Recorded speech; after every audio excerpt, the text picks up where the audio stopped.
आने के लिए दिक्कत होती है। तो मेरा निवेदन आपसे ये है कि अटेरना गांव में कॉलेज की व्यवस्था की जाए। जमीन का प्रावधान मैं करवा दूंगी जी।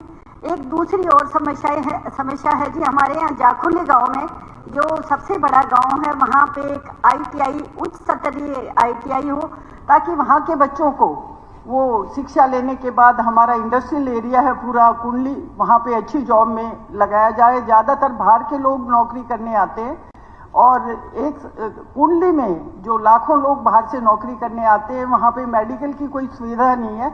वहाँ 100 बेड का कोई हॉस्पिटल और एक ट्रॉमा सेंटर बनाया जाए। धन्यवाद जी। धन्यवाद सर। मैं अतीन विधानसभा से चाहता हूं कि जो लोग हैं सब्जी मंडी, उन्हें है नहीं वहाँ मौके पर सब्जी जो बेच रहे हैं, सड़क के किनारे पर बेच रहे हैं, वहाँ अस्पताल के गेट पर, रेस्ट हाउस के गेट पर आने जाने में बहुत दिक्कत है। इसलिए हथीन नगर पालिका में सब्जी मंडी का काम शुरू किया जाए। जगह वहाँ पहले अलॉट की हुई है। जहाँ तक बस अड्डे की बात है, बस अड्डा लगभग 10 साल से वहाँ बना हुआ है। आफ्ताब जी यहाँ बैठे, इन्होंने उद्घाटन किया था, लेकिन अभी तक बस अड्डा वहाँ चालू नहीं है। दूसरी बात, मेरा बहुत ही बड़ा गांव उटावड़, जहाँ 4 लाख से लेकर 5 लाख तक का पीने के पानी टैंकरों से डाला जा रहा है। मैं आपसे आपके माध्यम से मुख्यमंत्री महोदय से अपील करूंगा कि वहाँ उटावड़ गांव में पीने के योगेंद्र राणा। माननीय अध्यक्ष जी, असम के अंदर सब डिपो बना हुआ है काफी दिन से, लेकिन वहाँ स्टाफ की न होने की वजह से चल नहीं रहा। मैं माननीय मुख्यमंत्री से निवेदन करूंगा कि वो वहाँ स्टाफ हो जाए तो वहाँ वो। श्री अर्जुन चौटाल।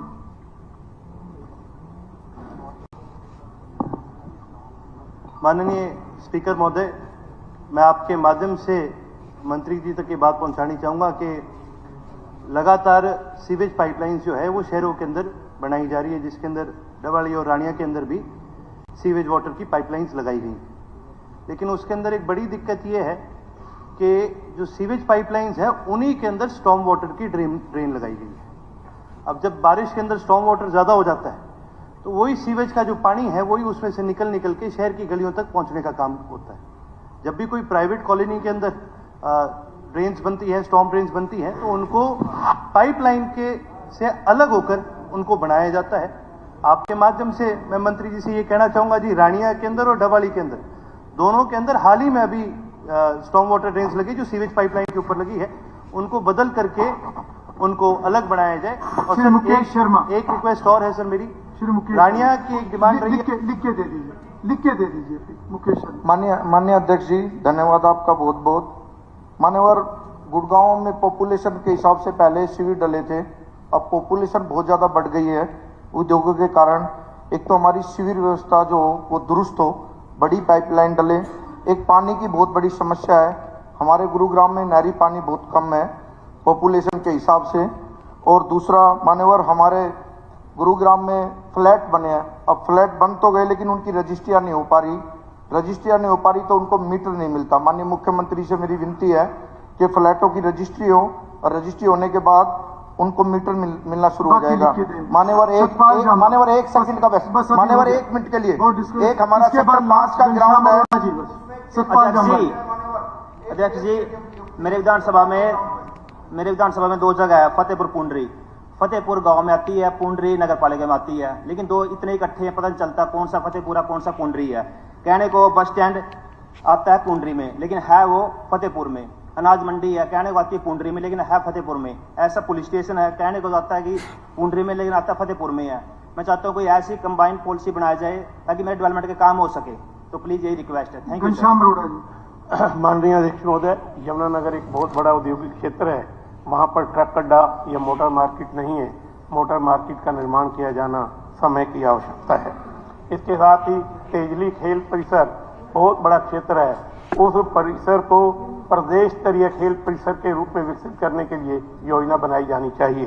तथा WJC जो यमुनानगर के पास नहर है, उसके पश्चिमी छोर पर जो पटड़ी है बाडी मायरा से लेकर जोटा रोड तक, उसको पक्का बनाया जाए ताकि लोगों को आने जाने में कष्ट न हो।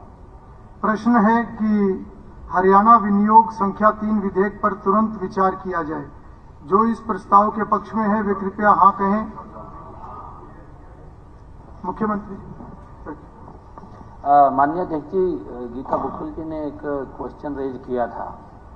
जो ट्रांसमिशन की लाइन है, मैं उसके ऊपर बताना चाहता हूं कि हमने हरियाणा के अंदर HBBN की एक पॉलिसी 9 जुलाई 2024 को हमने बनाई है।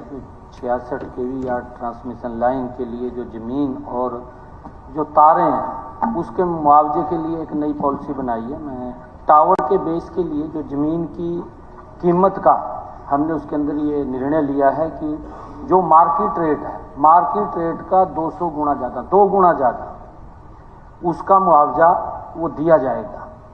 और साथ ही टावर की जो तारें हैं उसकी चारों पिलर्स हैं टावर के, उसके 1 मीटर से फालतू दूरी तक भी ज़मीन गिनी जाती है। जहाँ पिल्लर लगते, 4 पिल्लर लगते हैं, उस पिल्लर से भी 1 किलोमीटर बाहर तक उसको गिनते हैं और फिर उसका मुआवजा जो मार्केट रेट का है वो देते हैं। और दूसरा हमने इसके अंदर ये किया है कि राइट ऑफ वे रो के लिए तारों के नीचे आने वाली ज़मीन, बड़ी लाइन है, उस लाइन के नीचे जो ज़मीन आती है उस ज़मीन की कीमत का 30% मुआवजा ये भी देने का निर्णय इस पॉलिसी के अंदर हमने किया है।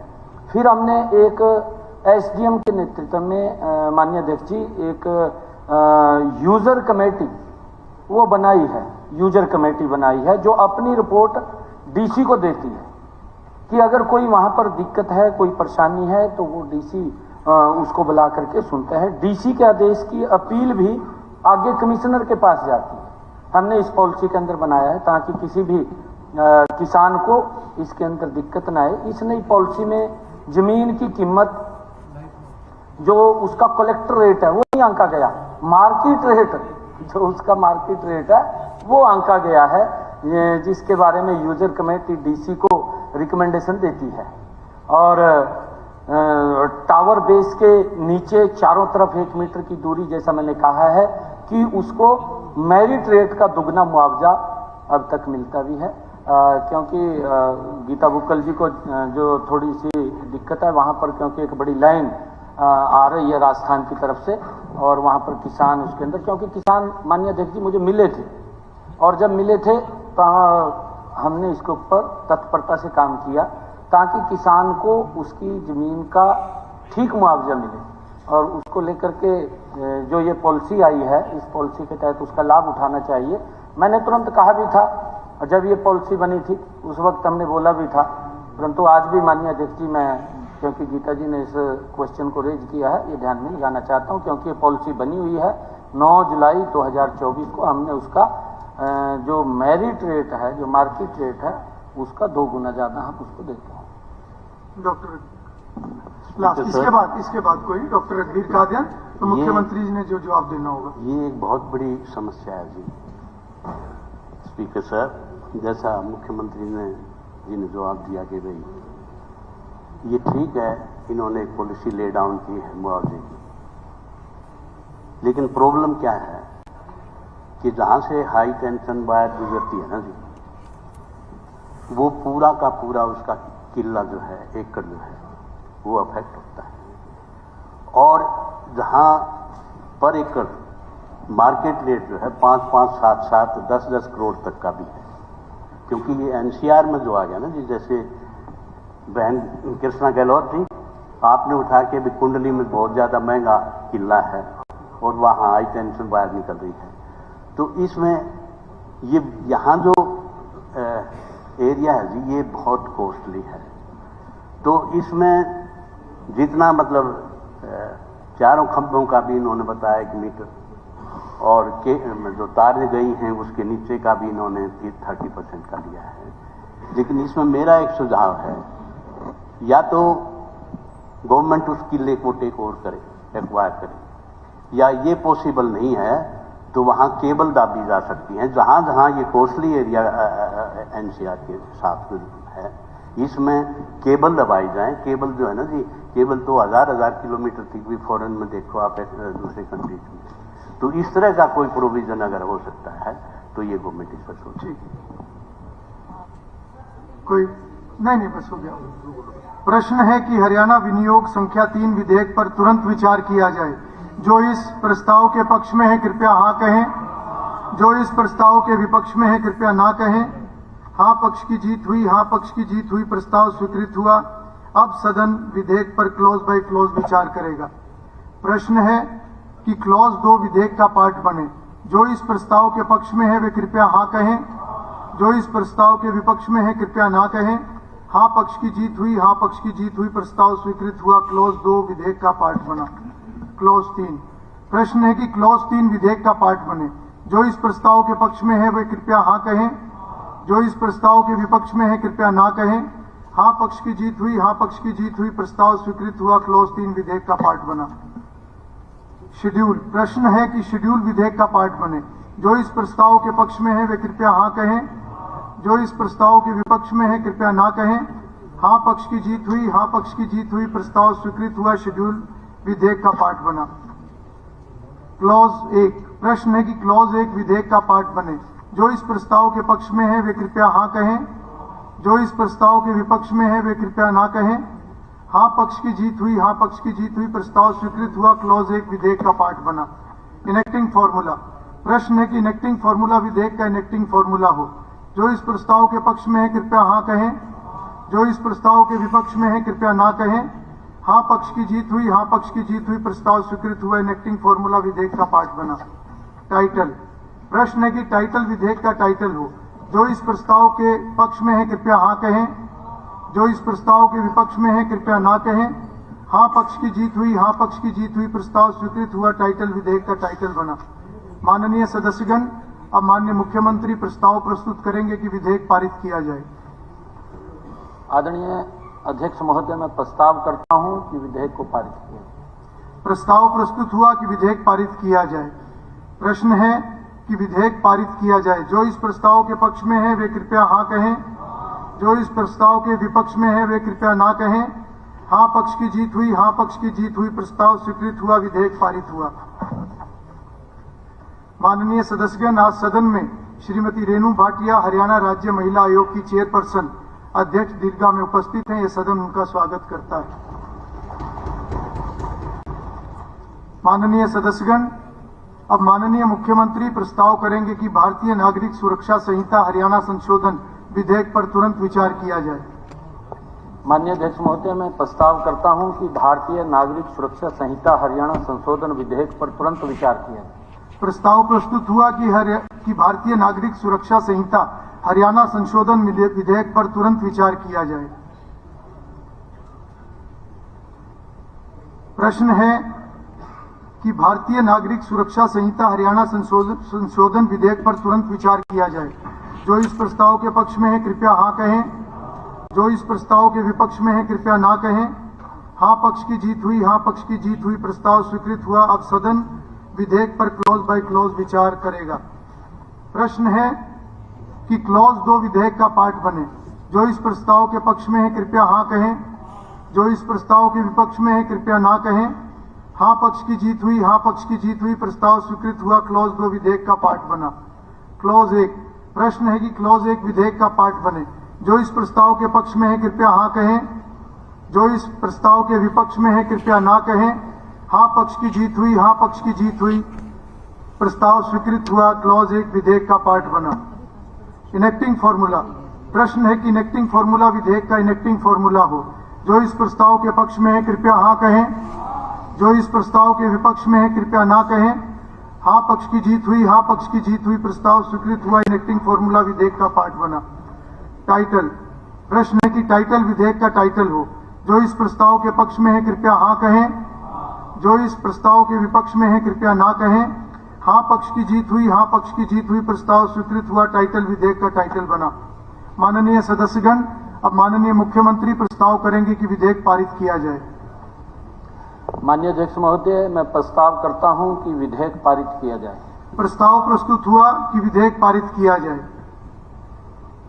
प्रश्न है कि विधेयक पारित किया जाए। जो इस प्रस्ताव के पक्ष में है कृपया हाँ कहें। जो इस प्रस्ताव के विपक्ष में है वो कृपया ना कहें।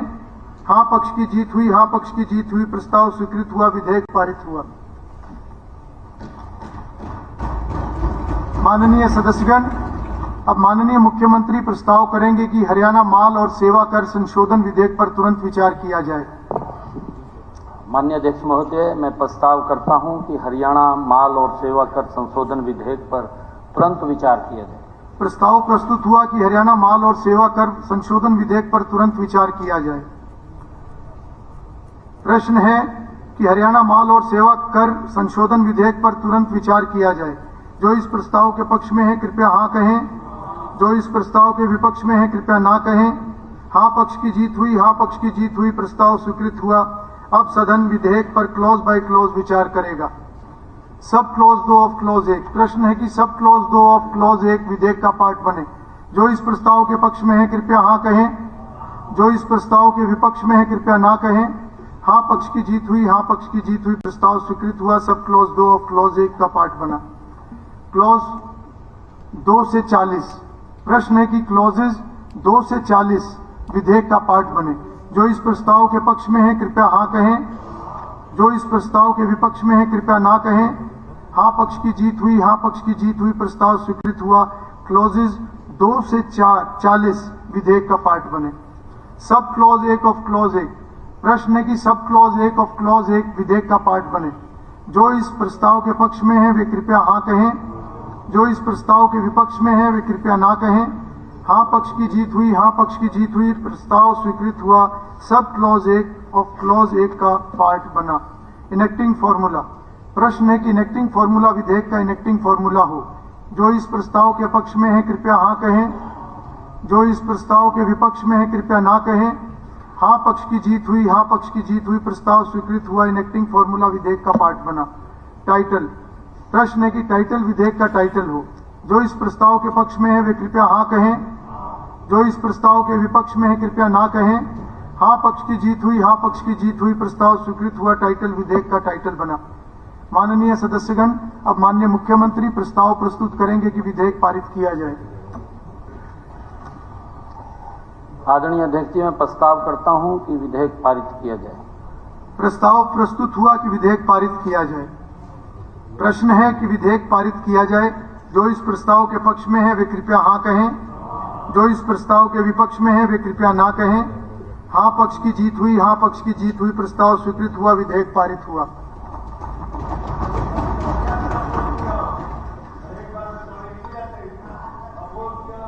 माननीय सदस्यगण, आज सदन में श्री सुभाष बराला, सदस्य राज्यसभा अध्यक्ष दीर्घा में उपस्थित हैं। यह सदन उनका स्वागत करता है।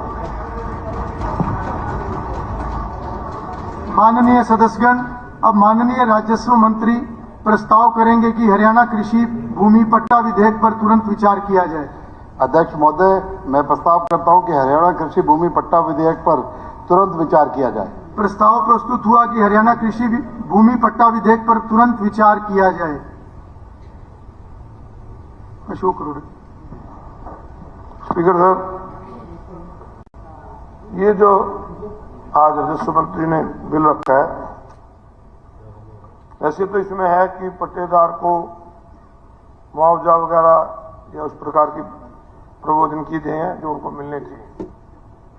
परंतु किसान जब पट्टे पे जमीन देता है, आमतौर पे 1 साल के लिए पट्टे पे जमीन देता है,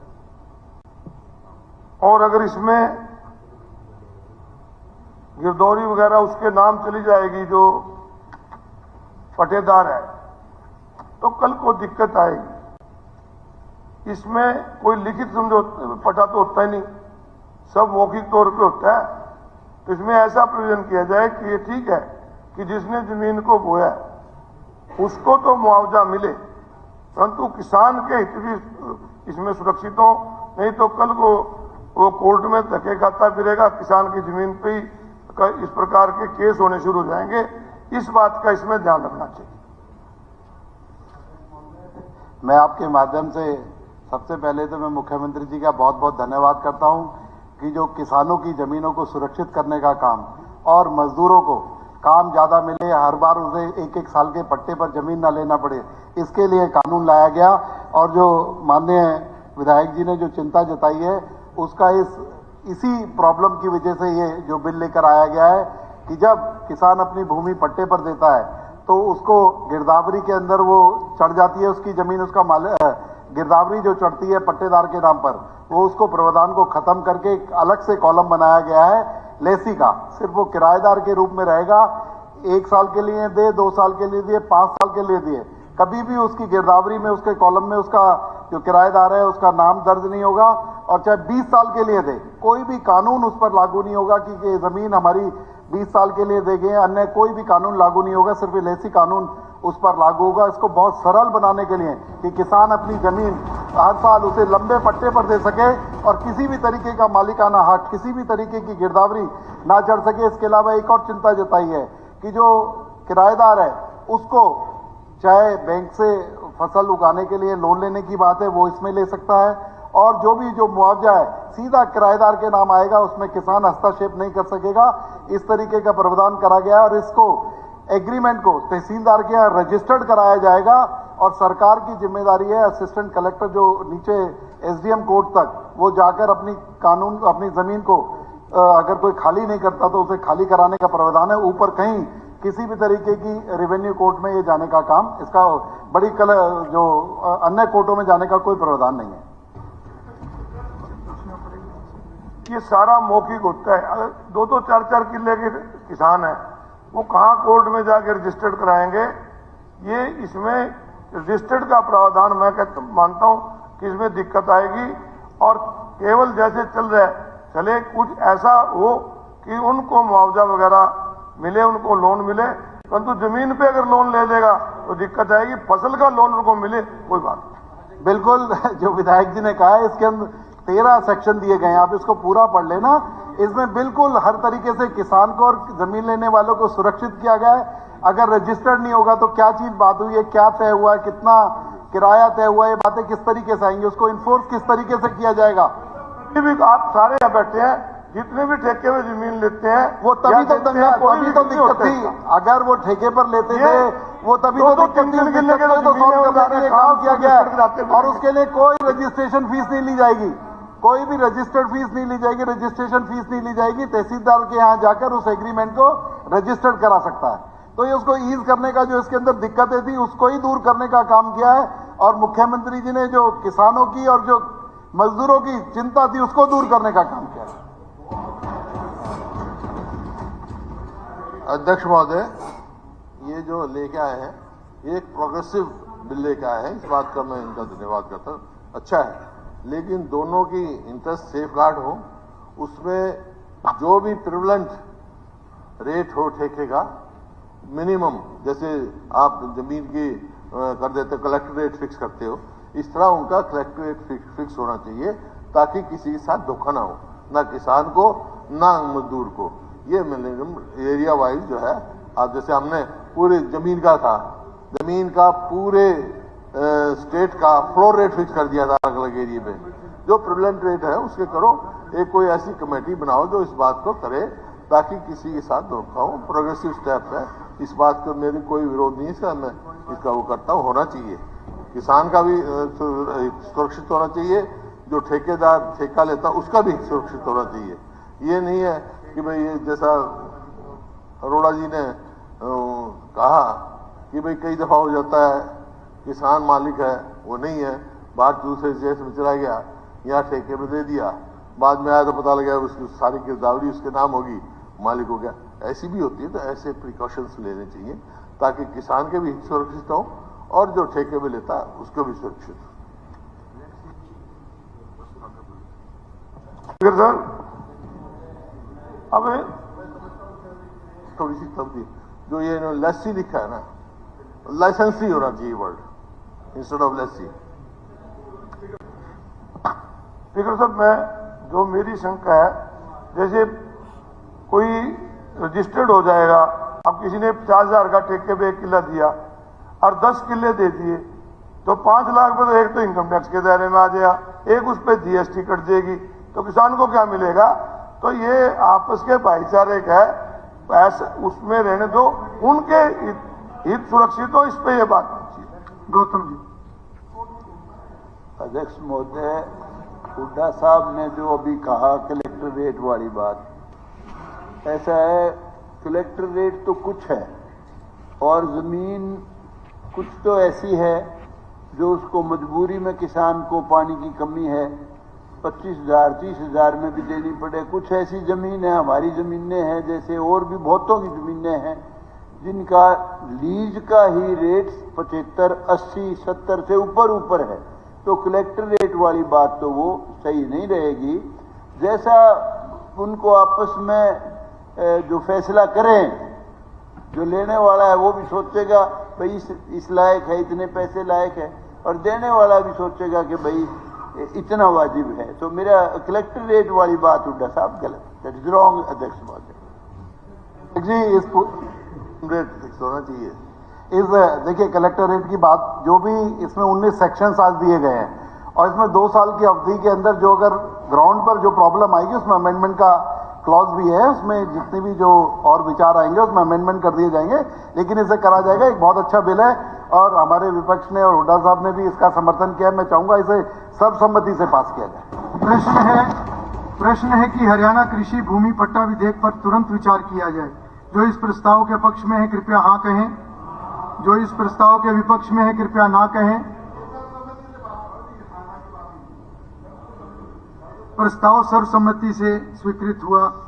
अब सदन विधेयक पर क्लॉज बाय क्लॉज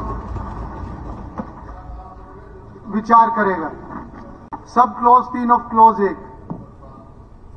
प्रश्न है कि सब क्लॉज 3 ऑफ क्लॉज 1 विधेयक का पार्ट बने। जो इस प्रस्ताव के पक्ष में है कृपया हाँ कहें, जो इस प्रस्ताव के विपक्ष में है कृपया ना कहें। हाँ पक्ष की जीत हुई, हाँ पक्ष की जीत हुई, प्रस्ताव स्वीकृत हुआ। सब क्लॉज 3 ऑफ क्लॉज 1 विधेयक का पार्ट बने। Sub clause 2 of clause 1। प्रश्न है कि सब क्लॉज 2 ऑफ क्लॉज 1 विधेयक का पार्ट बने। जो इस प्रस्ताव के पक्ष में कृपया हाँ कहें, जो इस प्रस्ताव के विपक्ष में कृपया ना कहें। हाँ पक्ष की जीत हुई, हाँ पक्ष की जीत हुई, प्रस्ताव स्वीकृत हुआ। सब क्लॉज 2 ऑफ क्लॉज 1 विधेयक का पार्ट बने। क्लॉज 2 से 19। प्रश्न है कि क्लॉजेस 2 से 19 विधेयक का पार्ट बने। जो इस प्रस्ताव के पक्ष में कृपया हाँ कहें, जो इस प्रस्ताव के विपक्ष में कृपया ना कहें। हाँ पक्ष की जीत हुई, हाँ पक्ष की जीत हुई, प्रस्ताव स्वीकृत हुआ। क्लॉजेस 2 से 19 विधेयक का पार्ट बने। Sub clause 1 of clause 1। प्रश्न है कि सब क्लॉज 1 ऑफ क्लॉज 1 विधेयक का पार्ट बने। जो इस प्रस्ताव के पक्ष में कृपया हाँ कहें, जो इस प्रस्ताव के विपक्ष में कृपया ना कहें। हाँ पक्ष की जीत हुई, हाँ पक्ष की जीत हुई, प्रस्ताव स्वीकृत हुआ। सब क्लॉज 1 ऑफ क्लॉज 1 विधेयक का पार्ट बना। Enacting formula. प्रश्न है कि इनेक्टिंग फॉर्मूला विधेयक का इनेक्टिंग फॉर्मूला हो। जो इस प्रस्ताव के पक्ष में कृपया हाँ कहें, जो इस प्रस्ताव के विपक्ष में कृपया ना कहें। हाँ पक्ष की जीत हुई, हाँ पक्ष की जीत हुई, प्रस्ताव स्वीकृत हुआ। इनेक्टिंग फॉर्मूला विधेयक का पार्ट बना। टाइटल। प्रश्न है कि टाइटल विधेयक का टाइटल हो। जो इस प्रस्ताव के पक्ष में कृपया हाँ कहें, जो इस प्रस्ताव के विपक्ष में कृपया ना कहें। हाँ पक्ष की जीत हुई, हाँ पक्ष की जीत हुई, प्रस्ताव स्वीकृत हुआ। टाइटल विधेयक का टाइटल बना। माननीय सदस्यगण, अब माननीय राजस्व मंत्री प्रस्ताव प्रस्तुत करेंगे कि विधेयक पारित किया जाए। अध्यक्ष महोदय, मैं प्रस्ताव करता हूं कि विधेयक पारित किया जाए। प्रस्ताव प्रस्तुत हुआ कि विधेयक पारित किया जाए। प्रश्न है कि विधेयक पारित किया जाए। जो इस प्रस्ताव के पक्ष में कृपया हाँ कहें। सर्वसम्मति है ना, तो उसकी जरूरत ही नहीं है ना की, सर्वसम्मति से पास हुआ। हाँ। जो इस प्रस्ताव के विपक्ष में कृपया ना कहें। हाँ पक्ष की जीत हुई, हाँ पक्ष की जीत हुई, और प्रस्ताव सर्वसम्मति से स्वीकृत हुआ। विधेयक पारित हुआ।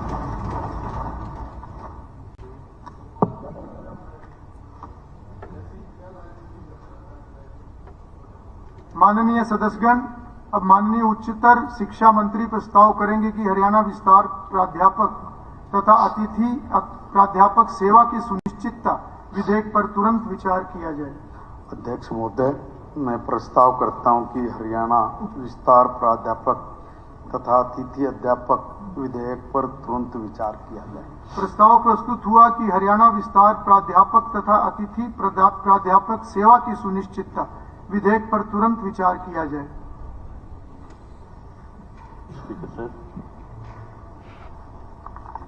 स्पीकर सर, इस विधेयक की स्टेटमेंट ऑफ ऑब्जेक्शन रीजंस में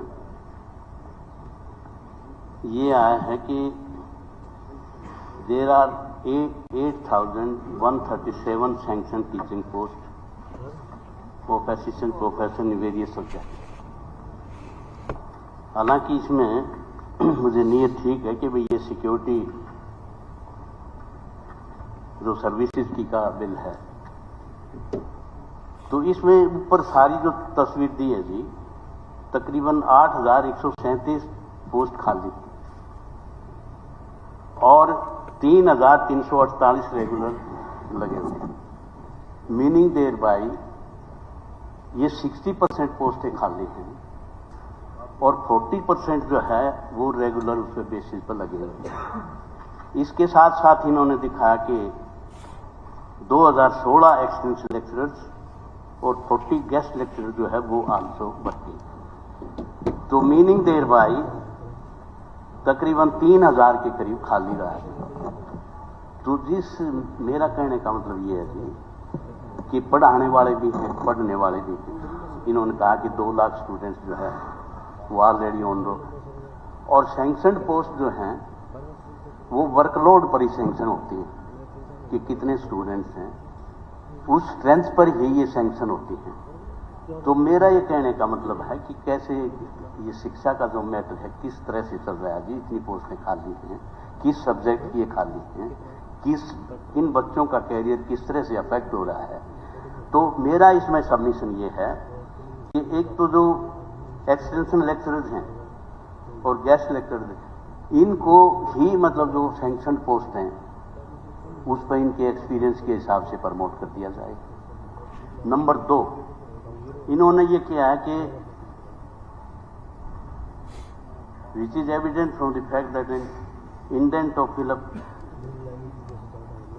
2,424 teaching post of regular assistant professor HSQ has already been sent in public service commission। जब इन्होंने ये कब भेजी हैं जी, कितने दिन हो गए, क्यों ये मतलब खाली पड़ी हैं, तो इसके साथ साथ जो पूरा जो सैंक्शन पोस्ट हैं वो सारी पोस्टें जो है वो कमीशन को भेजी जाए ताकि बच्चों का जो भविष्य है वो अफेक्ट ना हो। तो 2 पॉइंट है जी मेरे इसमें, इनको जो ऑलरेडी लगे हुए हैं इनको प्रमोट कर दिया जाए और जो वैकेंट पोस्ट हैं वो सारी जो है कमीशन को भेजी जाए ताकि कम से कम जो सैंक्शन स्ट्रेंथ है वो तो पूरी हो। Thank you. कर साहब लगभग 3,000 मंत्री जी इकट्ठा जवाब देंगे? अच्छा ठीक, एक बार बत्रा जी भी कुछ कह रहे हैं, इकट्ठा जवाब देंगे। ऑनरेबल स्पीकर सर, ये एक्सटेंशन लेक्चर जो लग रहे हैं ये किसकी कमी है? वाई रेगुलर अपार्टमेंट आपने एचपीसी बनाया हुआ है, किस लिए एचपीसी बनाया हुआ है? ठीक है कि आज आप इनको सिक्योरिटी दे रहे हैं, हम किसी की नौकरी के खिलाफ नहीं हैं, पर ये एक और खर्ची पर्ची है, ये एक और तरीका है। मुख्यमंत्री जी, कॉलेजेस के अंदर जब गेस्ट फैकल्टी में या एक्सटेंशन लेक्चरर्स आप लगाते हैं, आपके पास पोस्ट होती है पर आप उस पोस्ट को फिलअप नहीं कर पाते क्योंकि आपका सिस्टम एचपीएससी फेलियर सिस्टम है। एक्चुअली उन लेक्चरर्स को आपको, या डिपार्टमेंट अगर इतनी पोस्टें हैं तो आप एक डिपार्टमेंट का सेपरेट विंग भी बना सकते हैं कि जिसमें एसीएस वगैरह होकर इंटरव्यू करके या कोई टेस्ट लेके उसकी अपॉइंटमेंट कर सकते हैं। ये 1500 लेक्चरर्स एक्सटेंशन लेक्चर्स में हैं। इसमें क्या होता है कि ना तो कोई मेरिट मेंटेन होती है, कम आ जाओ खाली है, अब जिसने जिसकी सिफारिश कर दी और पोस्ट वेकेंट है उसको लगा दो। एक इंटरव्यू के लिए प्रिंसिपल अपॉइंट करता है सिर्फ, उसके लिए ना तो कोई स्क्रीनिंग, ना कोई उसको ट्रांसपेरेंसी कहता है, ना कोई उसको पब्लिश होता है, ना ही कोई उसकी एडवर्टीजमेंट होती है। इसीलिए ये सिस्टम जो है आज, क्योंकि आप अब कर रहे हैं कि सबको, अब आप कहेंगे हर एक बात के लिए अपोज करते हैं, एचकेएल में भी अपोज करते हैं, इसमें भी अपोज करते हैं, ये कुछ है, पर आप एक सिस्टम फेलियर की तरफ जा रहे हैं और कोई बात नहीं इसमें। और अगर आप इसको रेगुलर कर रहे हैं, मैं पूरा खत्म कर लूं, मैं काफी और भी है। माननीय अध्यक्ष जी, मैंने कल भी पूरा डिटेल के अंदर माननीय बत्रा जी ने पूरा सुना है, क्योंकि जो ये एक्सटेंशन लेक्चरार है ये लगभग 15 साल 20 साल से लगे हुए हैं। हाँ हाँ। और किन्होंने लगाए थे? फेलियर की तरफ तो ये गए थे माननीय अध्यक्ष जी। अरे हम उसको सिस्टम को ठीक कर रहे हैं, हम सिस्टम को उनको सुरक्षित कर रहे हैं, हम सुरक्षित कर रहे हैं। आप तो सुरक्षित ही नहीं कर रहे थे। आपकी माननीय अध्यक्ष जी इनकी सोच तो ये है कि इनको बाहर निकाल दो। हम नहीं निकलने देंगे बत्रा जी, हम उनको बाहर नहीं निकलने देंगे। इस तरह कोई वो लेने की सिम्पति लेने की जरूरत नहीं है। ऐसे कहते निकालते थे। अरे मुख्यमंत्री जी को बताना चाहता हूँ, हमने तो वो भी नहीं निकाले जिसकी सजा, जिसकी वजह से सजा हुई थी इनकी, तो ओम प्रकाश चौटाला की एक नहीं निकाला हमने। हम निकालने वाले नहीं हैं, हम लगाने वाले हैं। वो वन टाइम हमारा फैसला था। आपको अगर अब जो है फिर HPSC और सबऑर्डिनेट सर्विस कमीशन की जरूरत क्या है? अब जब है वन टाइम कोई आपने फैसला लिया तो every time it can't be done. Every time आप ये नहीं कर सकते। वन टाइम फैसला लिया जाता है, एकदम शॉर्टेज होती है, नहीं मिलती है, आप उसमें रिजर्वेशन का प्रावधान है ना और कोई है। वन टाइम तो फैसला चलो मान लेते हैं हम करना पड़े, लेकिन every time how can it be? How can it be every time? आगे से जितनी पोस्ट हो पर आप एडवर्टाइज करके भरो उनको वन टाइम।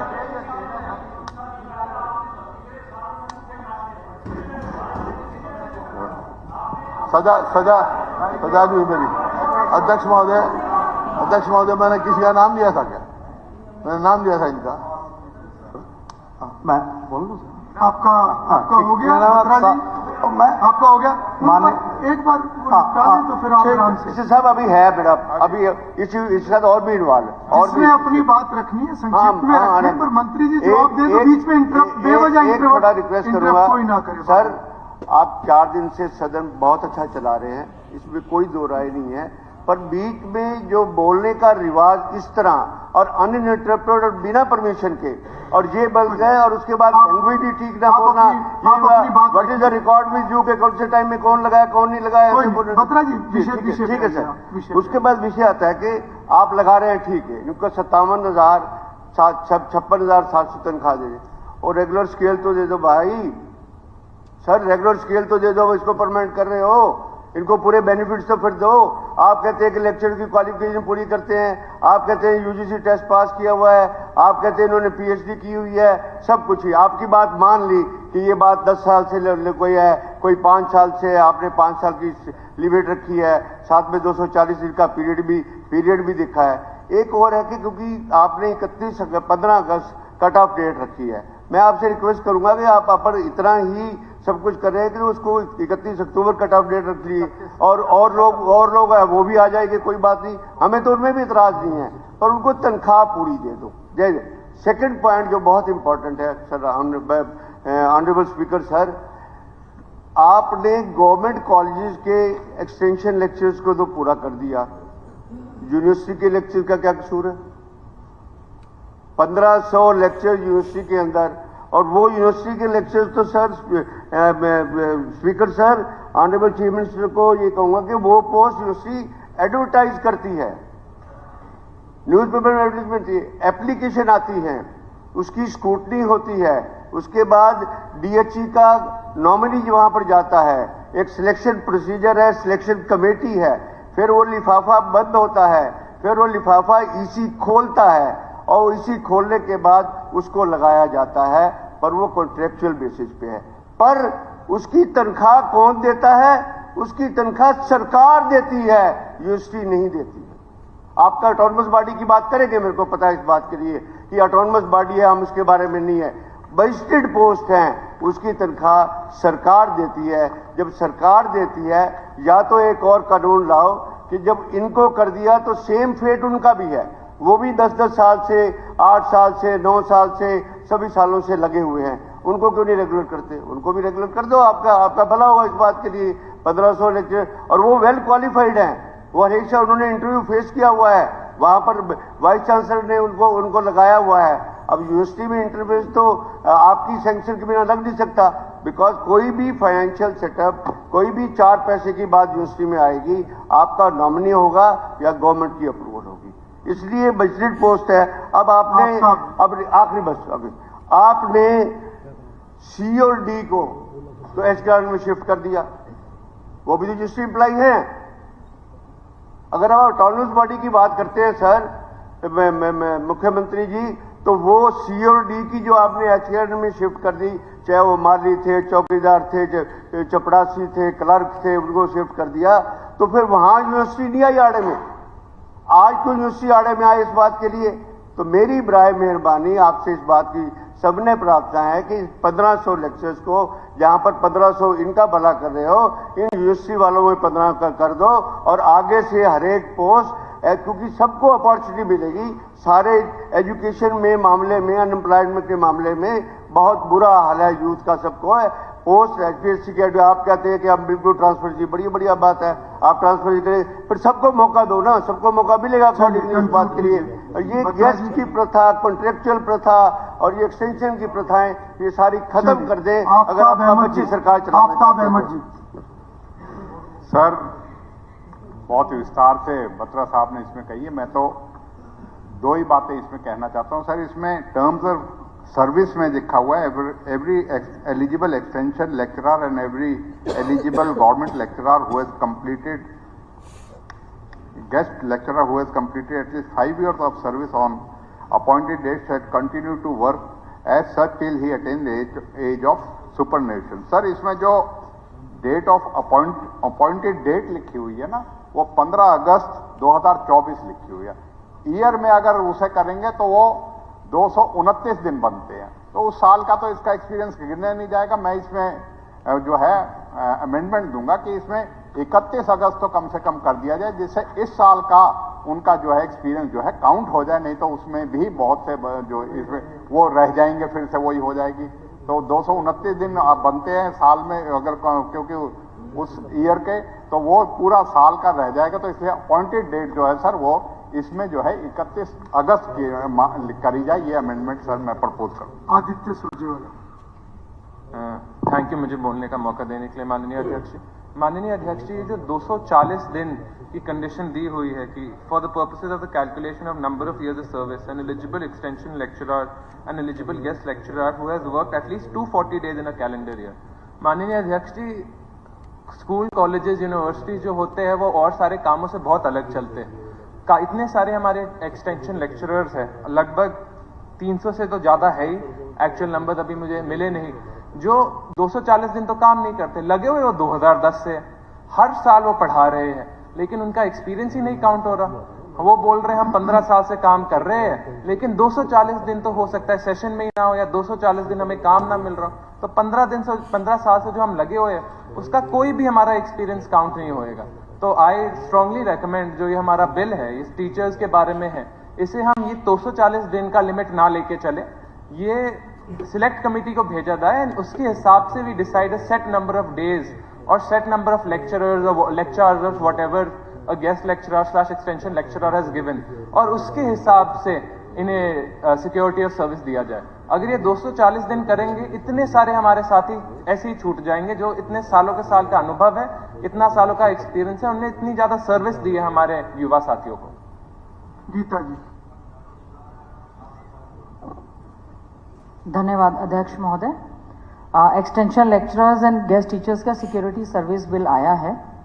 बहुत अच्छी बात है कि सरकार ने ये प्रयास किया, क्योंकि रेगुलर भर्तियां तो लगातार नहीं हो रही हैं और बार बार गेस्ट टीचर्स और एक्सटेंशन लेक्चरर्स लगाए जा रहे हैं। शुरू में वर्कलोड के हिसाब से लगाए गए, पर पीरियड के हिसाब से लगाए गए, और अब जो है आज उनको सेवा सुरक्षा देने की बात आ रही है।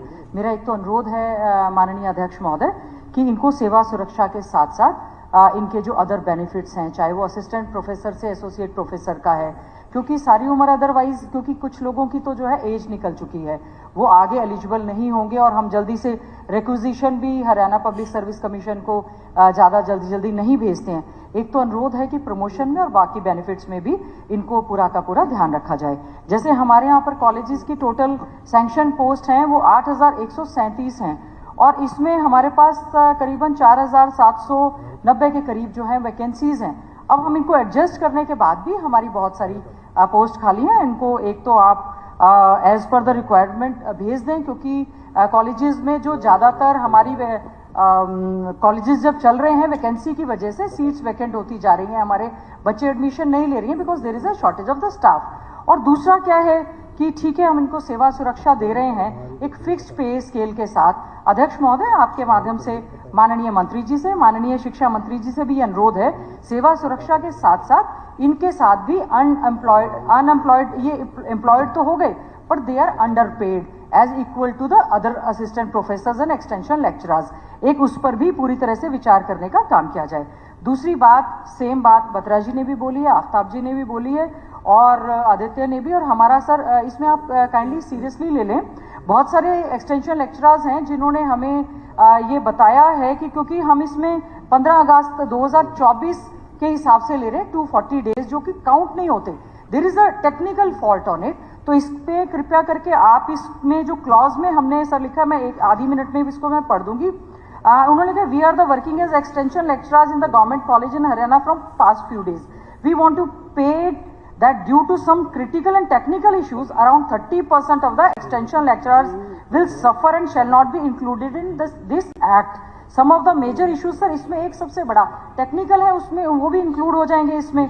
According to this act, it was stated that the appointed date will be 15th August 2024 and it was also mentioned that for the purpose of calculation of the number of years of service and eligible extension of lecturers and eligible guest teachers who has worked for 240 days in a year shall be deemed to have worked। ये हमने अपने act में कहा है sir, लेकिन इसमें क्या है, जो लोग 15 अगस्त से पहले हैं या दूसरे हैं, तो मेरा इसमें यह है कि आप इसकी डेट को चाहे आज तक का कर दें या जैसे भी कर लें, ताकि 30% जो एक्सटेंशन लेक्चरर्स इस एक्ट की थोड़ी सी टेक्निकल फॉल्ट की वजह से जो बाहर हैं उनको जो है चाहे वो भी इसमें इंक्लूड हो जाए। और माननीय मुख्यमंत्री जी, एक और अनुरोध है कि जैसा कि ज़्यादातर हमारी स्टेट यूनिवर्सिटीज़ हैं उनकी तरफ से भी आपने उनको हरियाणा कौशल रोजगार निगम के तहत उनके जो नॉन टीचिंग स्टाफ था उनको आपने इंक्लूड करने का काम किया है। ठीक है कि ऑटोनोमस बॉडीज हैं ये, और ज़्यादातर हमारी यूनिवर्सिटीज़ में अध्यक्ष महोदय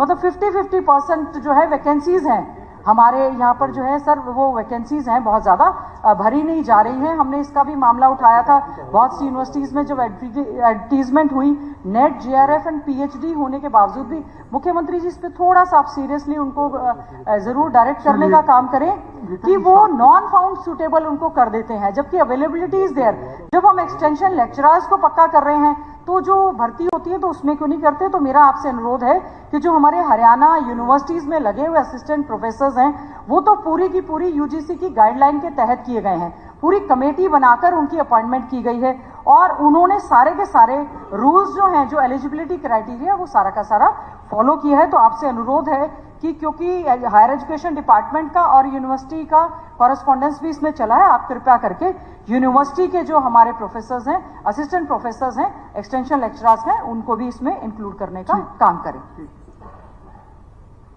जी कुछ कहना चाह रहे थे प्लीज। अध्यक्ष महोदय, मैं तो यही कहना चाहता हूं कि हमारे पढ़े लिखे अच्छे दूसरी स्टेट में जा रहे हैं, जैसे कल मैंने बताया था, जो इंस्टीट्यूट ऑफ ह्यूमन डेवलपमेंट है उसके मुताबिक 54.7 जो हमारे प्रतिशत से अधिक शिक्षित युवा रोजगार लेने के लिए दूसरी स्टेटों में जा रहे हैं और हम यहाँ उनको रोजगार नहीं दे पा रहे हैं। अगर इतनी वैकेंसी है आपकी तो इकट्ठी क्यों नहीं करते, ताकि रिजर्वेशन का भी आपका हो जाए, रोस्टर बने और रिजर्वेशन वहाँ आए। आप देख सकते हैं कि एक चपरासी के लिए जब वैकेंसी निकलती है, मेरे पास कटिंग है शायद वो, हाँ, चपरासी बनने को पीएचडी और एमफिल डिग्री धारक लाइन में, ये स्थिति आज ये स्थिति है। आप पोस्ट नहीं निकाल रहे, आप प्रिंसिपल्स में छोटे एक लगाएगा, जरूरत लगाएगा। इकट्ठी जब वैकेंसी सैंक्शन पोस्ट है, पढ़े लिखे हैं हमारे पास, तो क्यों नहीं आप इकट्ठी एडवर्टाइज करते, क्यों नहीं HPSC का इस्तेमाल करते। तो ये मेरा है, ये बैकडोर एंट्री करो, बंद कर दो। वो वन टाइम फैसला होता है, वो हो गया जब बहुत ज़्यादा शॉर्टेज होती है, नहीं मिलते हैं, अवेलेबिलिटी नहीं होती है। मान लो डॉक्टर है, जैसे आपके डॉक्टर कई दफ़ा अवेलेबल नहीं होते, तो ऑन गोइंग भर्ती किया जाता है उनको, ऐसे वो तो अलग बात है। लेकिन जो अवेलेबल हैं हमारे पास, उनके लिए क्यों नहीं पोस्ट एडवर्टाइज करते हैं। गौतम शॉर्ट अध्यक्ष महोदय, अभी जो मांग उठाई इन्होंने, मांग तो सारी सही है, लेकिन कई बार क्या है, बजट की भी प्रॉब्लम होती है, तो सरकार को पता है। लेकिन 2006 में हुड्डा साहब के वक्त में कुछ बेचारे डिग्गियों में लगाए थे बच्चे, 2000 से ऊपर थे। फर्ज तो इनका ही बनता था, क्योंकि 8.5 साल के करीब इनके टेनोर में रहे वो बच्चे। इन्होंने फिर, आपने फिर खट्टर साहब ने HKRN में कर दिए, आपने फिर सिक्योरिटी भी दे दी उनको।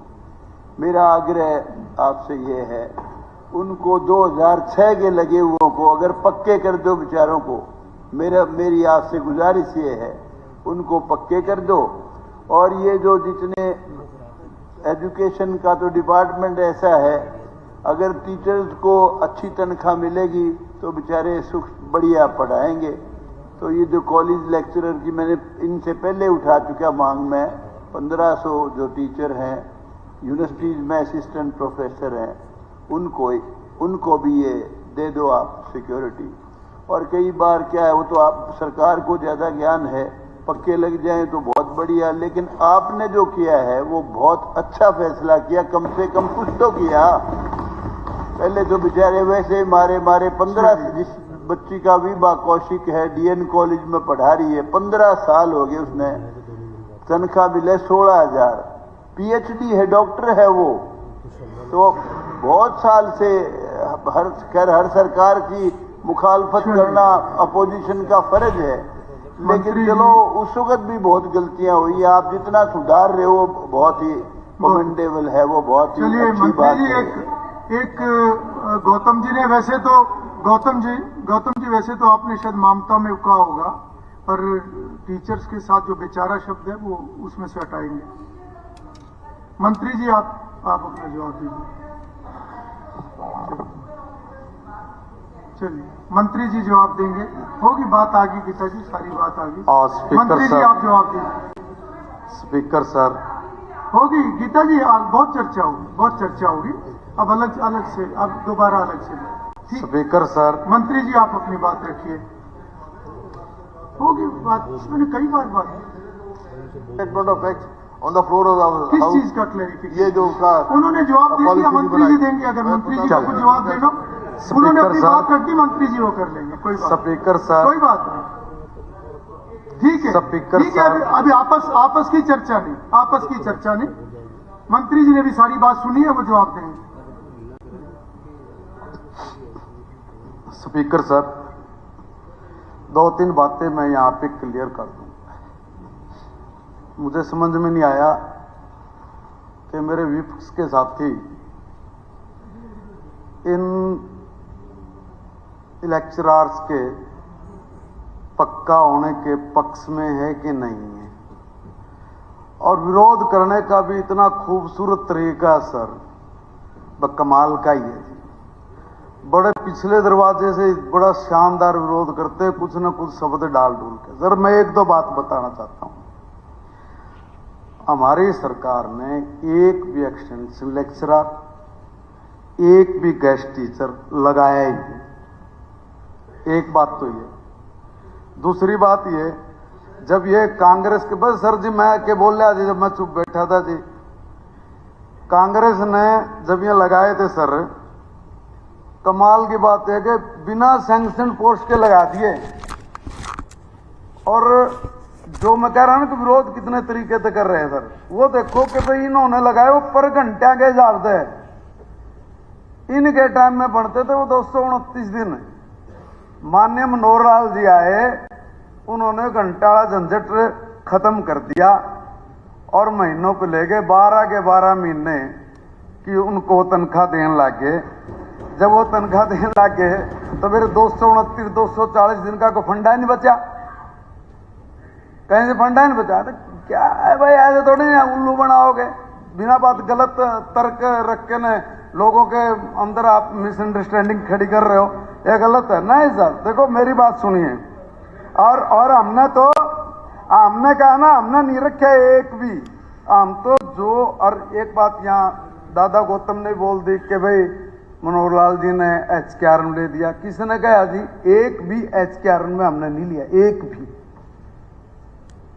कई बातें क्या है कि भाई आप लोग है ना बेवजह इस तरह की बात करना जी। ये कहा कि भाई एक मिनट जी, आप जब के बोल रहे हो कि भाई इतने पद खाली हैं। देखो सुनो, आप जब के ये कह रहे हो कि इतने पद खाली, मैडम जी एक मिनट सुनिए, जब हम बोलते हैं तब देखो सर, देखो जब हम खड़े भी हो जाए तो खड़े होते हैं, नमक लग जाए। अब जब मैं जवाब दे रहा हूँ तो ले लो, गलत जवाब। एक बात का रस्सी का सांप बनाकर घुमा के बोलते, हम चुपचाप सुनते हैं। अब ठीक बात को 2 लाइन में सिमटने लग रहा है सारी चीज। अब सर ये कह रहे हैं कि भाई इतनी सीट खाली पड़ी, इतनी खाली पड़ी। मेरे साथियों को ये भूल गए कि इन्होंने कॉलेज नहीं बनाए थे जी। हमारे माननीय मुख्यमंत्री पूर्व में मनोहर लाल जी ने हर 20 किलोमीटर में एक कॉलेज खोल दिया। अब वहां पे कॉलेज खुल गया तो सैंक्शन पोस्ट बढ़ गई। अब जो बड़ी हैं, अब उनको बड़ी कितनी खाली हो रही है, खाली तो रहेंगी जब वहां बड़ी हैं तो पोस्ट खाली हैं। और इनके लिए यूजीसी ने भी क्वालिफिकेशन बदली और जो सैंक्शन रूल है वो भी हमने बदलने पड़े। और सर स्थिति क्या है अभी ये कि कुल स्वीकृत पद हैं 8137, पक्के हैं 3348। HPSC में भर्ती जो जा रही है वो 2424 की है। और एक्सटेंशन और गेस्ट ये 2062 हो गए सर। जिन पदों की मांग भी हमने जो HPSC में भेजनी है वो बनते हैं सर 500, और क्योंकि इनमें से 1568 के आसपास में ये पक्के भी हो जाएंगे। सर मैं ये कह रहा हूं कि भाई इसमें कल भी इसके ऊपर बहुत बड़ी चर्चा हुई। अब बात तो एक्सटेंशन लेक्चरर की उसकी है, ये और कुछ नहीं पाते बिला जी। इसमें टीबल वाले ऑपरेटर भी आ गए, दूसरे भी आ गए। भाई जिस चीज के लेकर बिल आया पहले उस पर तो चर्चा कर लो। हमारी तो बात थोड़ी बनेगी सर, मेरी बात सुनिए। अध्यक्ष महोदय, हमने सर पंडित राम कुमार जी ने ट्यूबल ऑपरेटर का नाम दिया था, उसको जवाब दिया था। मानते तो कोई आया नहीं बोलना सर। आप जवाब गौतम जी का जवाब आपने थोड़ी देना जी, वो खत्म होगी उनके विचार के। हाँ, रामकुमार गौतम जी का जवाब आपने थोड़ी देना है। ठीक है, आपकी उनका जिक्र वो मैंने नहीं किया, मैंने किया था। पब्लिक हेल्थ का मैं तो साथ ये कहा था 2006 में हुड्डा साहब ने लगाए थे। उनका वो यूं के यूं चल रहे थे। खट्टर साहब ने HKRN में करे, अब उनको पूरी वो दे दी सुरक्षा। मैं तो सारी तारीफ करी है यार, तू बता फिर रखे हो। ठीक है, और दादा मैंने पूछा फिर आपको मंत्री जी आप अपना जवाब दो। उनकी बात पे कोई तबसरा नहीं। मैंने जवाब बात कर सर, मैंने जवाब दे दिया। इसके ऊपर कुछ है तो बता दो। ठीक है। प्रश्न है कि हरियाणा विस्तार प्राध्यापक तथा अतिथि प्राध्यापक सेवा की सुनिश्चितता विधेयक पर तुरंत विचार किया जाए। जो इस प्रस्ताव के पक्ष में है कृपया हाँ कहें।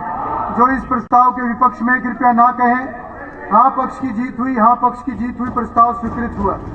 अब सदन विधेयक पर क्लॉज बाय क्लॉज विचार करेगा। सब क्लॉज 3 ऑफ क्लॉज 1 प्रश्न है कि सब क्लॉज 3 ऑफ क्लॉज 1 विधेयक का पार्ट बने। जो इस प्रस्ताव के पक्ष में कृपया हाँ कहें। जो इस प्रस्ताव के विपक्ष में कृपया ना कहें। हाँ पक्ष की जीत हुई, हाँ पक्ष की जीत हुई, प्रस्ताव स्वीकृत हुआ। सब क्लॉज 3 ऑफ क्लॉज 1 विधेयक का पार्ट बने। सब क्लॉज 2 ऑफ क्लॉज 1 प्रश्न है कि सब क्लॉज 2 ऑफ क्लॉज 1 विधेयक का पार्ट बने। जो इस प्रस्ताव के पक्ष में कृपया हाँ कहें। जो इस प्रस्ताव के विपक्ष में कृपया ना कहें। हाँ पक्ष की जीत हुई, हाँ पक्ष की जीत हुई, प्रस्ताव स्वीकृत हुआ। सब क्लॉज 2 ऑफ क्लॉज 1 विधेयक का पार्ट बने।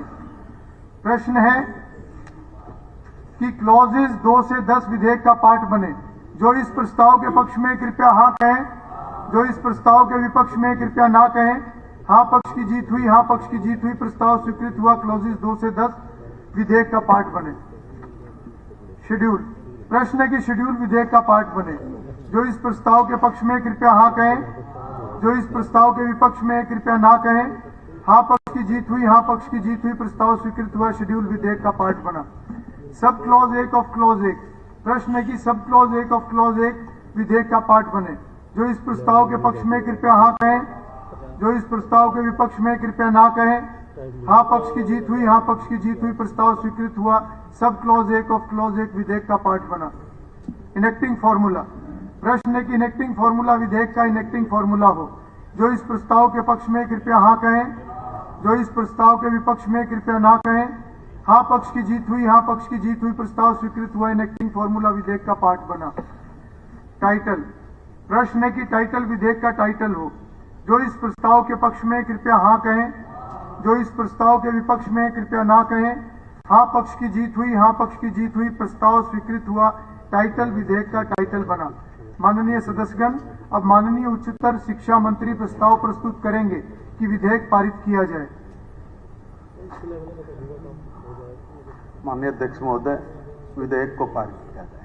प्रस्ताव प्रस्तुत हुआ कि विधेयक पारित किया जाए।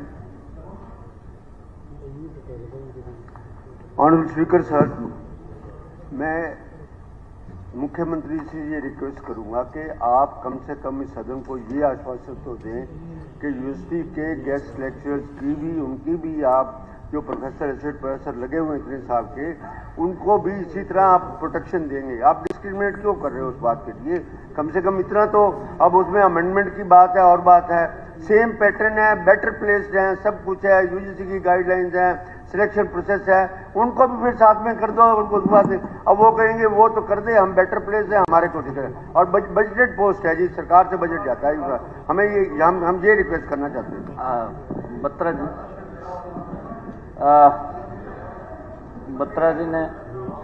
बत्रा जी ने जो माननीय अध्यक्ष जी बात उठाई है,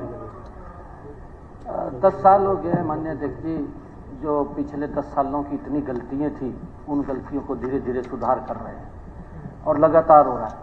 और जो इन्होंने अभी ये एक्सटेंशन लेक्चरर यूनिवर्सिटी की बात की, अलग ऑटोनोमस बॉडी है, और मैंने कल भी इसका जिक्र किया था, आपके माध्यम से मैंने बताया था, उसको ऊपर जरूर विचार करेंगे। ऐसा नहीं, हमारा हेतु ये नहीं है कि किसी को नुकसान पहुंचाना। हमारी सरकार का एक ही ध्येय है कि व्यक्ति मजबूती से सुरक्षित तरीके से काम करे, ये हमारा ध्येय है। प्रश्न है कि विधेयक पारित किया जाए। जो इस प्रस्ताव के पक्ष में कृपया हाँ कहें, जो इस प्रस्ताव के विपक्ष में कृपया ना कहें। हाँ पक्ष की जीत हुई, हाँ पक्ष की जीत हुई, प्रस्ताव स्वीकृत हुआ। विधेयक पारित हुआ। माननीय सदस्यगण, अब माननीय उच्चतर शिक्षा मंत्री प्रस्ताव करेंगे कि हरियाणा तकनीकी शिक्षा अतिथि संकाय सेवा की सुनिश्चितता विधेयक पर तुरंत विचार किया जाए। अध्यक्ष महोदय, मैं प्रस्ताव करता हूं कि हरियाणा तकनीकी शिक्षा अतिथि संकाय विधेयक पर तुरंत विचार किया जाए। प्रस्ताव प्रस्तुत हुआ कि हरियाणा तकनीकी शिक्षा अतिथि संकाय सेवा की सुनिश्चितता विधेयक पर तुरंत विचार किया जाए।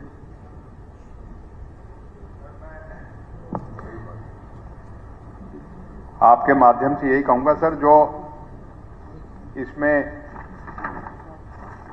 एलिजिबिलिटी की क्लॉज थी, उसमें तकरीबन 150 बच्चे, तो अगर अपॉइंटमेंट की डेट बदली जाए, जो मैंने उसमें भी कही थी और जो है उसको संज्ञान नहीं लिया गया, तो मेरा आपके माध्यम से ये है कि अमेंडमेंट मूव करता हूं कि अपॉइंटमेंट की जो वो है 15 अगस्त के बाद जगह 31 अगस्त की जाए, जिससे कि 5 साल के एक्सपीरियंस में वो बच्चे काउंट हो सके, क्योंकि जो है पूरा 240 उस कैलेंडर ईयर के में ये नहीं पढ़ रहे हैं। मैं आपके माध्यम से इसमें भी, क्योंकि सिमिलर बिल है ये, लेकिन है ये उस टेक्निकल एजुकेशन का, तो इसमें ये प्रपोज करता हूँ।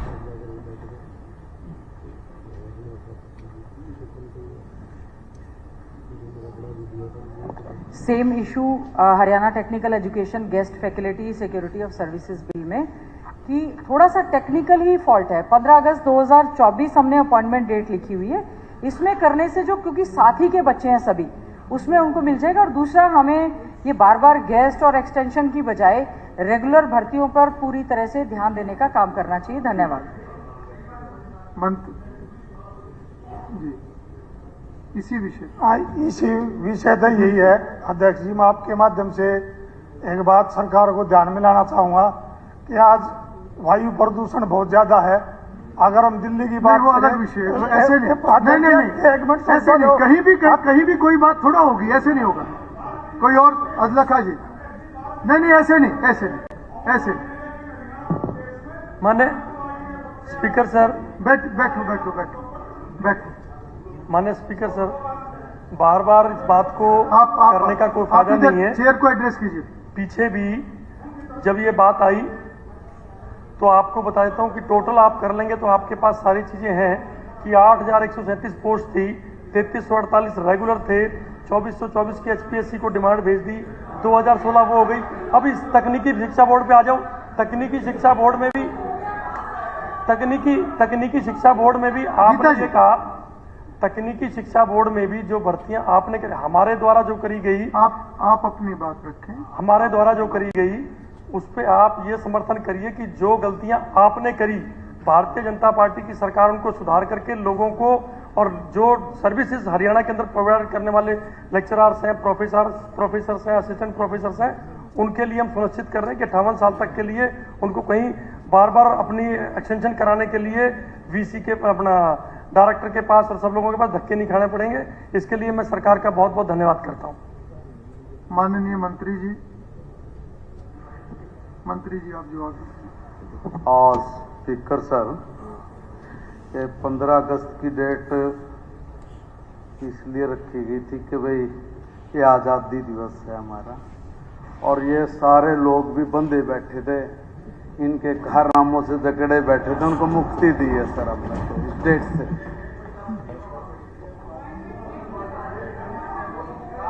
आपका विषय मैं आपको, मैं तो इधर का उन्होंने आपका विषय आपका हो गया। माननीय सदस्यगण, मैं सदन की जानकारी के लिए बताना चाहता हूं कि the Haryana state Bharat scouts and guides Chandrashekhar Azad open group district Bhiwani के स्टूडेंट्स एंड स्टाफ आज सदन की कार्रवाई देखने के लिए दर्शक दीर्घा में उपस्थित हैं। मैं अपनी तथा सदन की तरफ से इनका स्वागत करता हूं। प्रश्न है कि हरियाणा तकनीकी शिक्षा अतिथि संकाय सेवा की सुनिश्चितता विधेयक पर तुरंत विचार किया जाए। जो इस प्रस्ताव के पक्ष में कृपया हाँ कहें, जो इस प्रस्ताव के विपक्ष में कृपया ना कहें। हाँ पक्ष की जीत हुई, हाँ पक्ष की जीत हुई, प्रस्ताव स्वीकृत हुआ। अब सदन विधेयक पर क्लॉज बाय क्लॉज विचार करेगा। Sub clause 3 of clause 1। प्रश्न है कि सब क्लॉज 3 ऑफ क्लॉज 1 विधेयक का पार्ट बने। जो इस प्रस्ताव के पक्ष में है वे कृपया हाँ कहें, जो इस प्रस्ताव के विपक्ष में कृपया ना कहें। हाँ पक्ष की जीत हुई, हाँ पक्ष की जीत हुई, प्रस्ताव स्वीकृत हुआ। सब क्लॉज 3 ऑफ क्लॉज 1 विधेयक का पार्ट बनी। Sub clause 2 of clause 1। प्रश्न है कि सब क्लॉज 2 ऑफ क्लॉज 1 विधेयक का पार्ट बने। जो इस प्रस्ताव के पक्ष में है वे कृपया हाँ कहें, जो इस प्रस्ताव के विपक्ष में है कृपया ना कहें। हाँ पक्ष की जीत हुई, हाँ पक्ष की जीत हुई, प्रस्ताव स्वीकृत हुआ। सब क्लॉज 2 ऑफ क्लॉज 1 विधेयक का पार्ट बनी। क्लॉजेस 2 से 11। प्रश्न है कि क्लॉजेस 2 से 11 विधेयक का पार्ट बने। जो इस प्रस्ताव के पक्ष में है कृपया हाँ कहें, जो इस प्रस्ताव के विपक्ष में है कृपया ना कहें। हाँ पक्ष की जीत हुई, हाँ पक्ष की जीत हुई, प्रस्ताव स्वीकृत हुआ। क्लॉजेस 2 से 11 विधेयक का पार्ट बने। शेड्यूल। प्रश्न है कि शेड्यूल विधेयक का पार्ट बने। जो इस प्रस्ताव के पक्ष में कृपया हाँ कहें, जो इस प्रस्ताव के विपक्ष में कृपया ना कहें। हाँ पक्ष की जीत हुई, हाँ पक्ष की जीत हुई, प्रस्ताव स्वीकृत हुआ। शेड्यूल विधेयक का पार्ट बना। Sub clause 1 of clause 1। प्रश्न है कि सब क्लॉज 1 ऑफ क्लॉज 1 विधेयक का पार्ट बने। जो इस प्रस्ताव के पक्ष में है कृपया हाँ कहें, जो इस प्रस्ताव के विपक्ष में है कृपया ना कहें। हाँ पक्ष की जीत हुई, हाँ पक्ष की जीत हुई, प्रस्ताव स्वीकृत हुआ। सब क्लॉज 1 ऑफ क्लॉज 1 विधेयक का पार्ट बना। Enacting formula. प्रश्न है कि इनेक्टिंग फॉर्मूला विधेयक का इनेक्टिंग फॉर्मूला हो। जो इस प्रस्ताव के पक्ष में है कृपया हाँ कहें, जो इस प्रस्ताव के विपक्ष में कृपया ना कहें। हाँ पक्ष की जीत हुई, हाँ पक्ष की जीत हुई, प्रस्ताव स्वीकृत हुआ। इनेक्टिंग फॉर्मूला विधेयक का पार्ट बना। टाइटल। प्रश्न है कि टाइटल विधेयक का टाइटल हो। जो इस प्रस्ताव के पक्ष में है कृपया हाँ कहें, जो इस प्रस्ताव के विपक्ष में है कृपया ना कहें। हाँ पक्ष की जीत हुई, हाँ पक्ष की जीत हुई, प्रस्ताव स्वीकृत हुआ। टाइटल विधेयक का टाइटल बना। माननीय सदस्यगण, अब माननीय उच्चतर शिक्षा मंत्री प्रस्ताव प्रस्तुत करेंगे कि विधेयक पारित किया जाए। अध्यक्ष महोदय, मैं प्रस्ताव करता हूं कि विधेयक पारित किया जाए। प्रस्ताव प्रस्तुत हुआ कि विधेयक पारित किया जाए। प्रश्न है कि विधेयक पारित किया जाए। जो इस प्रस्ताव के पक्ष में है वे कृपया हाँ कहें, जो इस प्रस्ताव के विपक्ष में है कृपया ना कहें। हाँ पक्ष की जीत हुई, हाँ पक्ष की जीत हुई, प्रस्ताव स्वीकृत हुआ, विधेयक पारित हुआ।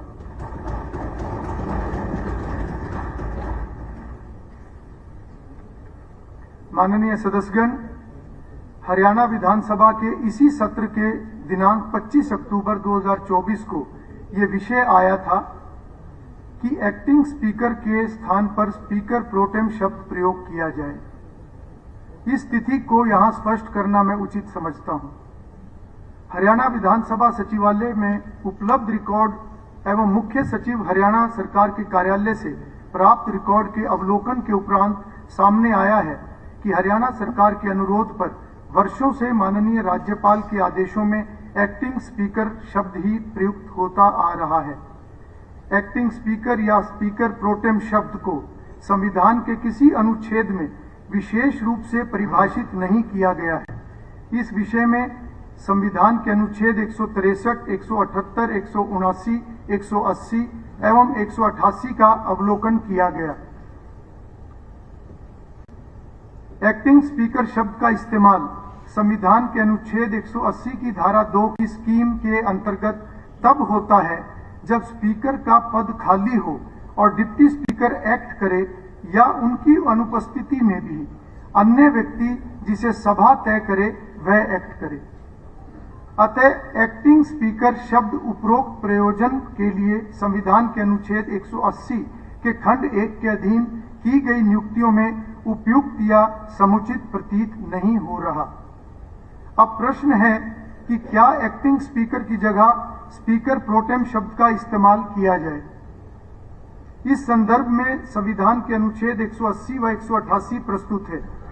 180 में power of the deputy speaker और other person to perform the duties of the office of और to act as speaker. Number 1, while the office of speaker is vacant, the duties of the office shall be performed by the deputy speaker, or if the office of deputy speaker is also vacant, by such member of the assembly as the governor may appoint for the purpose. Number 2, during the absence of the speaker from any sitting of the assembly, the deputy speaker, or if he is also absent, such person as may be determined by the rules of procedure of the assembly, or if no such person is present, such other person as may be determined by the assembly shall act as speaker. 188, oath or affirmation by members. Every member of the legislative assembly or the legislative council of the state shall, before taking his seat, make and subscribe before the governor or some person appointed in that behalf by him an oath of affirmation according to the form set out to the purpose in the 3rd schedule. अतः यह स्पष्ट होता है कि सरकार के अनुरोध पर राज्यपाल महोदय द्वारा की गई नियुक्ति सामयिक या कुछ समय के लिए है। प्रोटेम एक लैटिन शब्द है जिसका अर्थ है कुछ समय के लिए या सामयिक। हालांकि संविधान में स्पष्ट रूप से प्रोटेम शब्द का उपयोग नहीं किया गया है। लोकसभा में शब्द स्पीकर प्रोटेम उपयोग करने की प्रथा है, जैसे कि book practice and procedure of parliament Lok Sabha by Kaul and Shakdher के पेज संख्या 411, 412, 415 इत्यादि से स्पष्ट है। इसके साथ ही अन्य राज्यों जैसे तमिलनाडु, तेलंगाना एवं पंजाब आदि में भी टर्म स्पीकर प्रोटेम उपयोग की जाती है। इसके अतिरिक्त dictionary of constitutional and parliamentary terms Lok Sabha secretariat publication में भी पेज नंबर 425 पर टर्म स्पीकर प्रोटेम को डिफाइन किया गया है, जो निम्न प्रकार से है। Speaker pro tem, a member of the house of the people is appointed to perform the duties of the office of the speaker when the offices of both the speaker and the deputy speaker are vacant. The speaker pro tem continues in office till the speaker is elected. निष्कर्ष, ऊपर उल्लेखित संविधान के प्रावधान तथा सुस्थापित संसदीय प्रथाओं को ध्यान में रखते हुए मेरा यह विचार है कि अध्यक्ष के पद के कर्तव्यों का पालन करने के प्रयोजन के लिए संविधान के अनुच्छेद 180 के खंड 1 व अनुच्छेद 188 के उपबंध के अधीन राज्यपाल महोदय द्वारा नियुक्त विधानसभा के सदस्य के लिए स्पीकर प्रोटेम शब्द प्रयोग किया जाना उचित है। अतः माननीय राज्यपाल द्वारा अनुच्छेद 180(1) व 188 के अंतर्गत दिए जाने वाले आदेश के समय स्पीकर प्रोटेम नहीं, उस दिन वो प्रॉपर बैठक नहीं थी क्योंकि उस समय तक सदस्यों की ओथ नहीं हुई थी जी।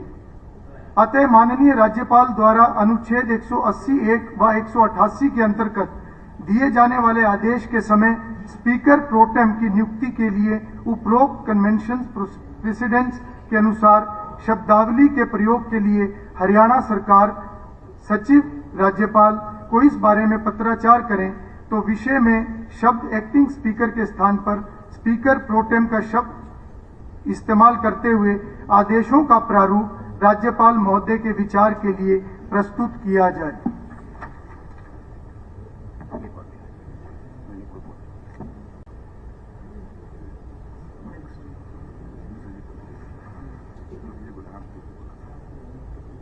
माननीय संसदीय मंत्री। माननीय अध्यक्ष महोदय, 14वीं असेंबली में 15 दिसंबर 2023 को सदन में हरियाणा के राज्य गीत के चयन हेतु 3 गीतों के प्रारूप प्रस्तुत हुए थे और तीनों गीतों को सदन में सुनाया भी गया था। सदन ने गीत के चयन व उसमें आवश्यक सुधार के लिए समिति गठित करने का निर्णय लिया था। समिति ने अपनी रिपोर्ट में गीत कै को आवश्यक संशोधन के साथ राज्य गीत के रूप में चयन किए जाने